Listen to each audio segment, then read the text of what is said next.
Do you listen to much rap these days? I do. I do listen to a lot of rap. Still. Who's on your playlist at the moment? Were you upset about MF Doom time? I'd only recently heard my first MF Doom track, so Oh really? yeah, I'm probably letting the side down in terms of being anything close to a hip hop head. Yeah. So yeah, why were you? Was that? He was yeah, one of my faves. Yeah. That's a shame. Yeah, it was a shame. Why is it? Well, It's always the good. I think Chris Rock does a bit where he's like, "It's only the good rappers that are dead." It's always the good ones that die. a lot of bad ones though. Let's be fair. Do they? Yeah. Yeah. So it evens out. Who's shit that died? Let's really soil on some memories here. God, who's shit has died? God. Who's somebody that's died? Who's actually? Let's broaden it out from just rappers to celebrities. Who's the last celebrity that died where your reaction was like this? I mean, all right, fine. Oh, I'm okay with that. Phil Spector. Yeah, Yeah. that's a good one. Did he die of COVID or was it? I'm not sure. But you know, he had it coming. Yeah, he seemed like that. There was a big thing in the news, wasn't there, about how I think the BBC reported it as though, like they said, musical genius and troubled something or other, Phil Spector, and everyone was like, "No, he's not. He's not troubled. He's a convicted fucking murderer." Well, I don't know much about the case, about Phil Spector. I haven't even really. I don't know that much about it. I haven't read into it. Yeah, like the little bits that I do know are that he, and this is sort of third-hand information, sorry, that I've read, but it suggested, or I'm led to believe, that he always had a fascination with guns, and everyone had always said, watch out for this guy. He keeps loaded guns in the studio, etc., etc., and that ex-girlfriends of his had previously filed complaints and made friends know that he would rough them up and hold a gun to their head and threaten them and all that.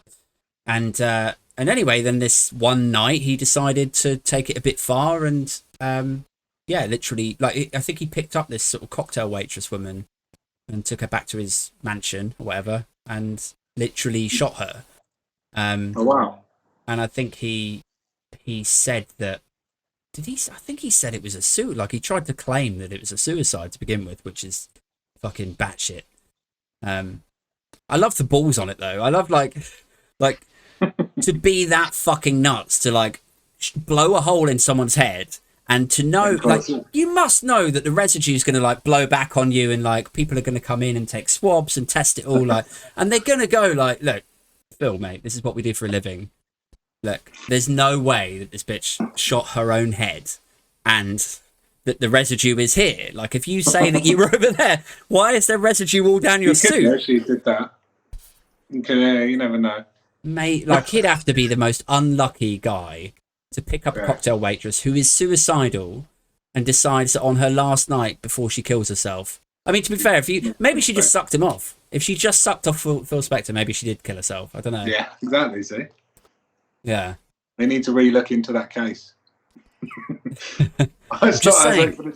Yeah, I've heard one side of it. Maybe there's another side. Yeah. Exactly. Yeah. So rap-wise, do you think, because this is another thing that you and I have in common, as well as being, social media heartthrobs, yeah, of course, is that we're both lovers of hip hop, but we've also both dabbled in hip hop a little bit, haven't we? So we have, yeah, we both we've dipped our toes in it, yeah. Yeah. Did you ever record demos and stuff back in the day? I did, and they're shit. How do you feel about them now? Is what I was going to ask. I fucking hate them now. I know there's two or three people who have copies of this CD I made. Yeah. When I was probably about 17. Mm. And I had a Roland keyboard and a little multi-track. Yeah. I recorded this. It's so awful. And they've still got it hanging over my head. And they'll never let go of it. Yeah. I'll never let go of it. I need to find them. I need to break into their houses. You'll have to Phil Spector them. Fucking CDs and get rid of them. Yeah. It's the thing I'm scared of. Say if I ever did get famous from this thing. Yeah. Imagine this CD coming up would just destroy me. It's the worst thing ever. But yeah, I mean, I have no such defense in terms of like, oh, you know, I was only 17 and like I was 25. I think. But I heard that and that was good. Do you think? Yeah. I feel like one of my favorite hobbies this day, one of my favorite holiday. I can't fucking talk tonight, mate. One of my favorite hobbies these days, fuck me, is like ruminating, just like thinking of stuff I used to say or used to do when I was like 20 or 25 and just cringing so hard I shattered my fucking molars, like, and like the hip hop albums is kind of in that bracket. It's like I wasn't 17, I was 20, I was old enough to know better, and there I was. Like, I heard one song and that sounded good to me. You put it on the group chat, yeah. Maybe I'm just, I don't know. Like a friend of mine found, this is why it's fresh in my head. It's like a friend of mine found an old CD. Is this when you had the dreadlocks? No, it was a little bit after that. Dreadlocks was my post dreadlocks. Yeah, dreadlocks was very much my rocky singer-songwriter phase, but the hip hop stuff was shorter hair. And one of my friends found the old CD and then like took a picture of it and put it on the group chat today, and then like recorded himself like dancing along to it. My other mate was like, "I'm impressed you found a CD player. Like, where the fuck did it?" He's like, "DVD player takes CDs." I'm like, "Oh, thank God." I've got a CD player still. Oh, really? Retro? I've still got a lot of CDs. I'm debating selling them because a lot of these old hip hop albums. Because a lot of the record labels are defunct and they're not, obviously the albums aren't being released anymore. They're quite worth a bit. Some of them, some of them are actually worth a bit. So I might, but then I've got a bit of a nostalgic, grip with them. No, I don't want to get rid of them. But yeah, was it you that was telling me that like CDs have gone up in value by like 10? No, wait, hold on, it must be 10 times or something. Only certain ones.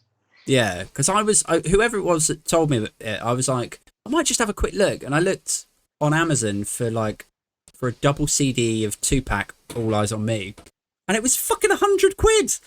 I was like, Amazon's funny though. Amazon, yes, but you have to look on eBay to get the true price. Amazon are crazy, the CD prices on there. Oh really?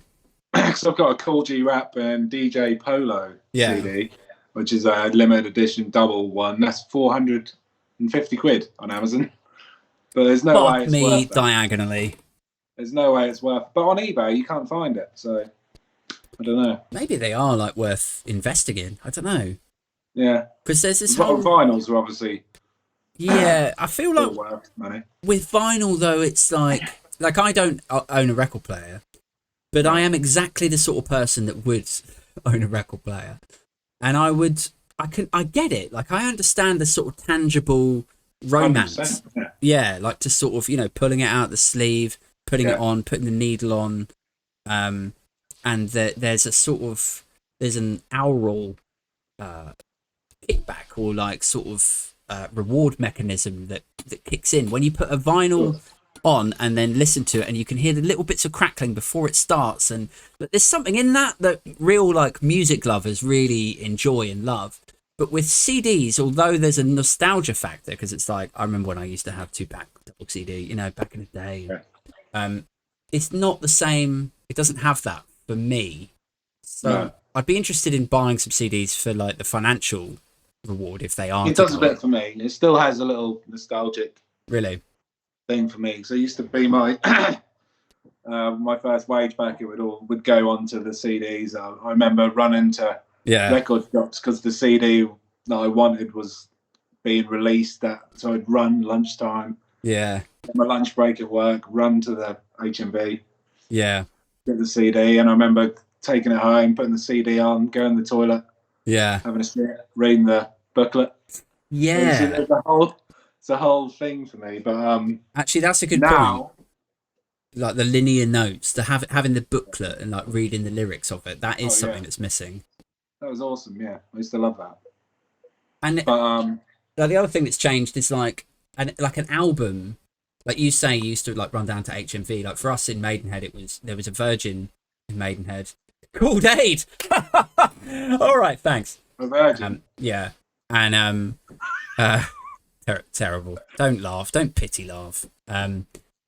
Yeah, there was a Virgin Records, and then there was this place called MVC, which was like Music Video Club, which I think they were trying to add like some prestige to it, but like anyone could join, so I don't really know what the point was. But like you would go in there, and it was it's like a product. It's like it's trying to think of the word, like, but with like now you stream stuff, and it's like if I don't know Taylor Swift or Eminem or like whoever releases an album. It's like it is an album in the sort of 12-song set version, but it's not the fucking same as like when we were like 19 and you run down there, you buy the album, you're holding the album, it's tangible, you flick through the notes, and it's like there was a concept to it. Maybe it was like I don't know. There's that. That's the annoying thing about the whole download streaming thing is that albums don't really matter anymore, because if you put a CD on or you put a vinyl on, you have to listen to the whole album. You can't you have to change the CD if you want to listen to something else. But with streaming, you can just flick, you can put it on shuffle, flick it through. You just pick a couple of songs. Yeah. But to me, like albums matter to me more than singles. Yeah. I feel like you're a true artist if you can create a cohesive full album over 10, 12 tracks. Then you can just release one single that's good and the rest is all shit. What matters to me is the albums, And do you know what's like weird? If you like pan back a little bit and you look at, so just before everyone was streaming and everyone was just like downloading albums instead, or like, still buying a few of them. But certainly in hip hop, things moved away from the product being a concept album, like where everything had a similar sort of feel, like a Mobb Deep album. I love a concept album. Yeah, like if you listen to a Mobb Deep album, every song has a similar or a Wu-Tang album, every song has a similar like sound and vibe and texture to it. And then I think a lot of rappers and groups started just going, right, okay, well, track 1's produced by the Neptunes, track 2 is produced by Timbaland, track 3 is produced, and it's like fucking 18 songs that sound like completely different artists, and there's no concept behind it. So now streaming is the next level along from that. It's like we've lost something. No, you're right. Yeah, you're right. Yeah. There's not as much heart goes into the album anymore. I don't think, but I think a lot of artists. But I judge artists quite a lot by how good their albums are, not by their singles. Yeah. Are you more of like an album track kind of guy? Yeah. Yeah. No, not always. Oh, really? Not always. Sometimes the singles are the best tracks on the album, but I do like to listen to the full album to really judge the artist. Yeah. For how good they are. Yeah. I find like if I cast my mind back to like Nevermind, right? Massive album. Amazing album. Loads of people own it. Loads of people know every single track on it. Yeah. But do you ever, if you put that album on, do you listen to Teen Spirit or do you skip past it? Skip past it. Same, every time. Yeah, skip past it every time.